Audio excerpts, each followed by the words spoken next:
Hi everyone, welcome to Julie Reads Her Bookshelf. I'm Julie, and for those of you who are new to this channel, this is a channel where I read through all of the unread books on my bookshelf until we reach 0.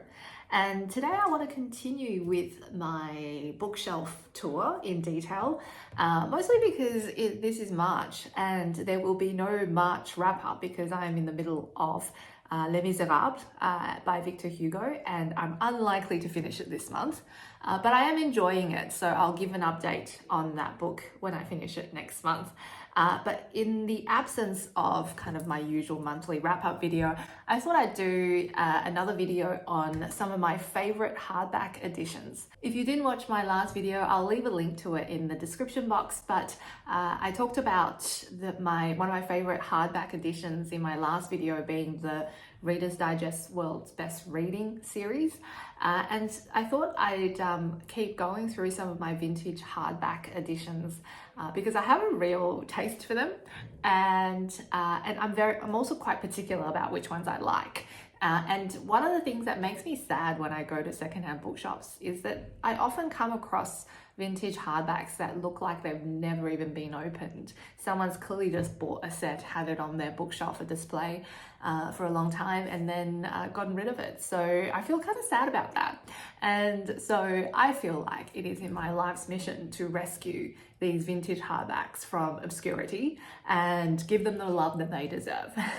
But of course, that is part of the reason why I ended up with so many unread books, but we won't talk about that problem. I want to start with actually my least favorite vintage hardback edition, but I tend to have the most of them because I bought them all in one set, and that is the Heron Books classics.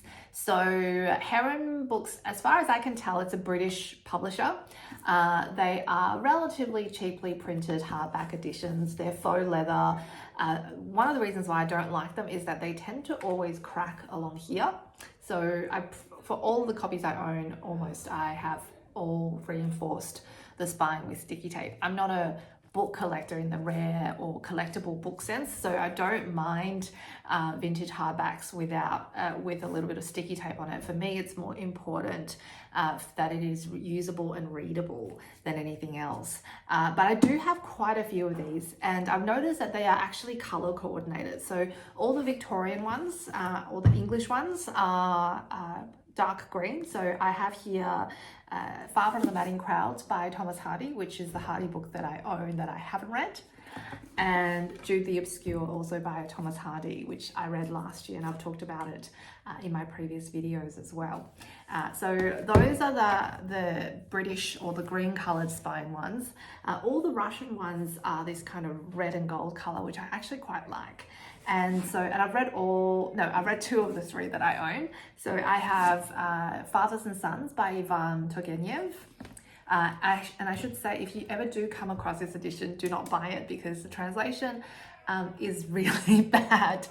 And that's part of the problem with buying some of these vintage hardbacks in translation. You really have to make sure that you're buying the right translation, because this was not good. And I am fairly certain, having read the book and felt the translation get in the way of my enjoyment, that it is not Turgenev that's the problem, it's the translator. And if you were wondering, the translator for this one is Avril Pyman and W.R.S. Ralston. So don't get this.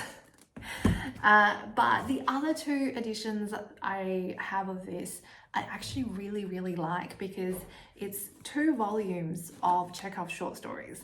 And actually with Chekhov, I find it's kind of difficult to get a really large collection of his short stories. Penguin obviously publishes certain selected editions, but none of them are as comprehensive as this set of 2 that I have. Because each one of these is about 500 pages. So you've got about 1,000 pages of Chekhov short stories, which is really good. And these are the Constance Garnett translations, which I actually really like. I read volume 1 2 years ago, and I'm sort of saving volume 2, but I should get around to it because I loved volume 1 and I loved Chekhov. And I have these editions to thank for introducing me to Constance Garnett. I've always thought of older translations as kind of a bit stuffy and stiff. And I know Constance Garnett has come under a lot of criticisms for her translations of Russian literature, but I actually really enjoy these. I find them really lyrical and lovely, and they changed my opinion a lot about some of the older translations, particularly of Russian works. I've also read the mauled translation of Anna Karenina, and I really liked that one as well. So for Russian literature, at least, if you ever do come across a Garnet or mauled translation, I would not avoid those just because they are a little bit dated. And the final one that I have in these Heron editions is The Black Tulip, which I've already talked about in my French literature video. So I'll leave a link to it in the description box if I remember. But all the French ones are kind of this dark maroon color. So my record with these aren't too bad. I read 3 of the 6 that I own, and the remainder of the 3, at least with the Alexandre Dumas, I should have read by the end of the year, and the Chekhov I'm fairly committed to reading. So I'm looking forward to finishing off this series and finishing off all of the unread books that I have of the Heron ones. Onto an edition that I do like a lot. Onto an edition that I really like, which are kind of rare to find in the wild for a reasonable price, are these Franklin Library editions. They're not very common in Australia, I would say. They're much more of an American thing, I think, but they are absolutely wonderful objects to own. They are beautifully bound. They always lie flat, which for me is really important. A lot of them have this kind of marbled end paper, which I love. It just reminds me so much of Venice. And also they have gilded edges. And now some of this gilding will rub off as you read them. And happily for me, I have actually read both of the ones I own. So the first one, going off what I said earlier about Chekhov, once I read his short stories, I moved on to his plays, and I have here 4 of Chekhov's plays, and I think they are kind of his big 4, which is The Cherry Orchard, The Seagull, The Three Sisters, and Uncle Vanya. And all 4 of them I found fantastic. I really, really loved these. And after I read his collection of short stories and plays, Chekhov actually became one of my favorite authors. I just think he's absolutely wonderful, and I really, really love this edition. I don't think the translator is actually listed here, but the translation's not terrible, so I'm quite happy that I own this one, and it's a definite keeper for me. The other Franklin Library book that I own, which comes with a bit of a story, is Swans Way by Marcel Proust. So I bought this book when I was probably just graduating high school or just starting university at a second-hand bookshop that no longer exists. And at the time, I was sort of just attracted to how beautiful this edition is. And I picked this book up. It then sat on my bookshelf for the next decade without me having any attempt to read it, and until lockdown. And obviously I thought that life wasn't hard enough in lockdown. I had to add reading Proust to it to make it even harder. So I started reading Swans Way during lockdown, and it was really it was a bit of an experience, I have to say. I really struggled with the first book, but actually from the second book onwards, I really got into it, and I ended up finishing the entire series. Except this particular book presented me with a bit of a problem, because this is the Moncrief and Kilmartin translation of Proust.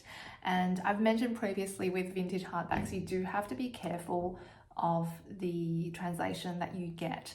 I actually have no problems with the Moncrief translation. I think the criticism usually is that it's slightly too flowery compared to Proust's actual writing style in French, but I actually found it fine to read. I just assumed in the end that it was part of kind of the vibe of Proust. And the sentences are really long, but that's not Moncrief's problem, that's more of Proust's problem. My problem with this, however, is that once you read the first book in a particular translation, you're sort of bound to keep reading in that translation.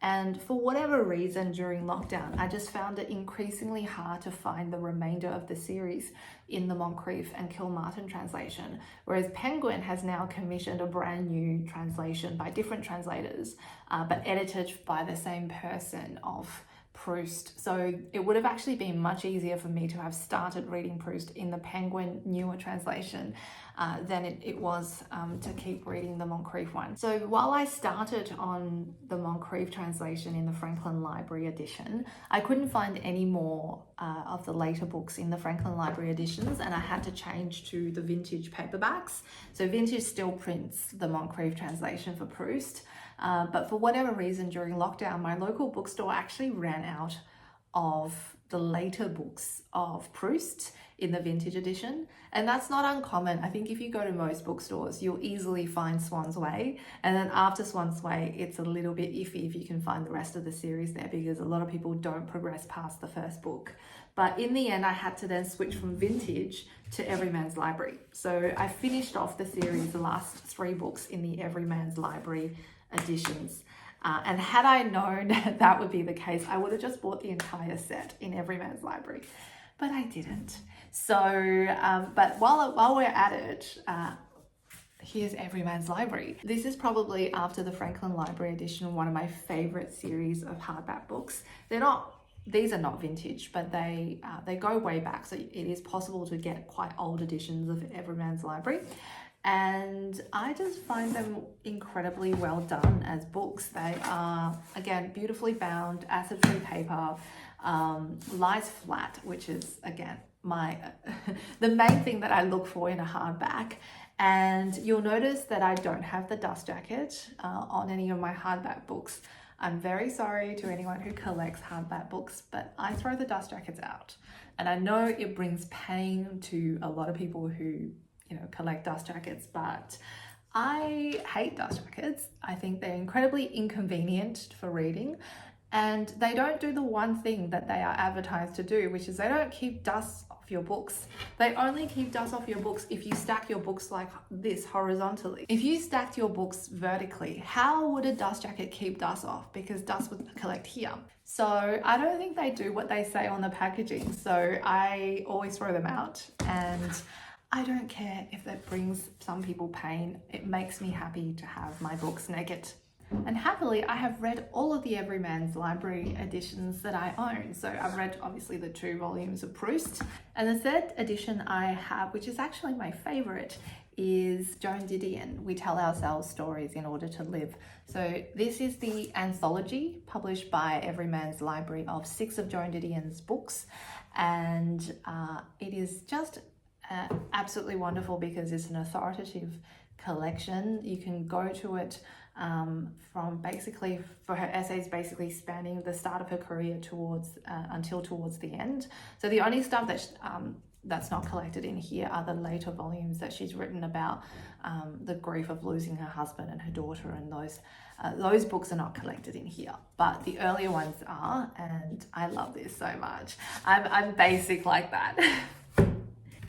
Now, there are 2 vintage hardbacks which I own, which I technically haven't read, but they're not on the unread shelf project that I've got going on for the simple fact that I've actually read these books in different translations. And that is, of course, War and Peace and Anna Karenina. Both of these I have read. War and Peace I read in the Pavia and Volkonsky translation, and Anna Karenina I read, as I mentioned, in the Maud translation. And because of my lovely experience reading Constance Garnett's translation of Chekhov, I of course went out and got myself, and this is before the book ban, but I went out and got myself these books in the Constance Garnett translation. So I technically haven't read these, but I haven't added them to my unread shelf because I think rereading some of these classics hopefully later on in life is a project that I'm committed to doing, and ideally with the Russian ones I want to read them in different translations to the ones I initially read. So I sort of bought these in preparation. You can sort of see how I ended up with the problems of having so many unread books, can't you? And both of these I bought from the local book market that happens here every weekend. And both of these have the same publisher, which is Book Club Associates. And so I really quite like both of these editions. They are heavy and the paper is wafer thin, but they are wonderfully bound and reasonably good quality. So these ones I'm quite comfortable to keep on my bookshelf until when I'm ready to read War and Peace and Anna Karenina again. And I think I'm closer to reading Anna Karenina again than I am to reading War and Peace.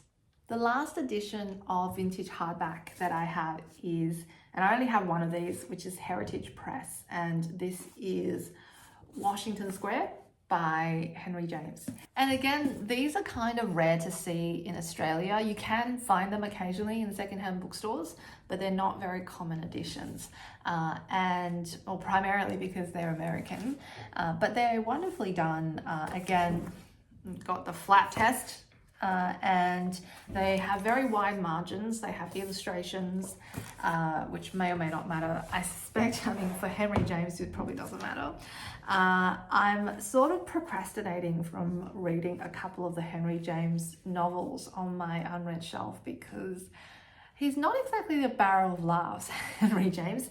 But look, I haven't gotten rid of this, and I am committed to reading more American literature, although whether Henry James considered himself American is probably a topic for another time. I've just seen the bookmark in here. It appears that I bought this at Raven Used Books at, it'll be the Newbury Street store. I think I remember buying this there. So I was in the States probably 10 years ago now. So this book has sat on my bookshelf unread for the last 10 years. So I should get around to reading it soon. But until then, it's a beautiful edition. I'm happy to own it. And that brings an end to my vintage hardback whirlwind tour. What are your favorite editions? Mine, I think, has to be the Franklin Library ones. I think they are absolutely stunning, and I'm always on the lookout for more, even though I'm not allowed to buy books at the moment. But I might upgrade some of my Penguins to those editions if I can find them for a good price. But otherwise, I really like the Everyman Library editions, even though they're not technically vintage. These ones I have aren't technically vintage anyway. Hopefully that's given you some ideas about editions. I always enjoy watching other people's bookshelf tours because I enjoy watching kind of what editions of books they like and what editions of books they keep.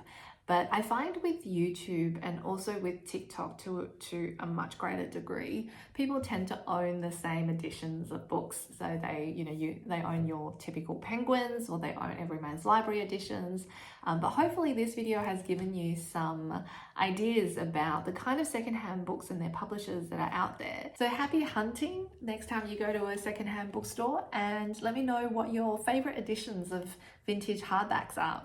Thank you, BookTube, and I will probably see you in a few weeks since I am going on a holiday to China and to Korea. So I will no doubt hit up some bookstores over there because it's one of the few instances where I'm allowed to buy some books while I travel. So I'm looking forward to doing all of that. So I'll see you in a few weeks. Bye, YouTube.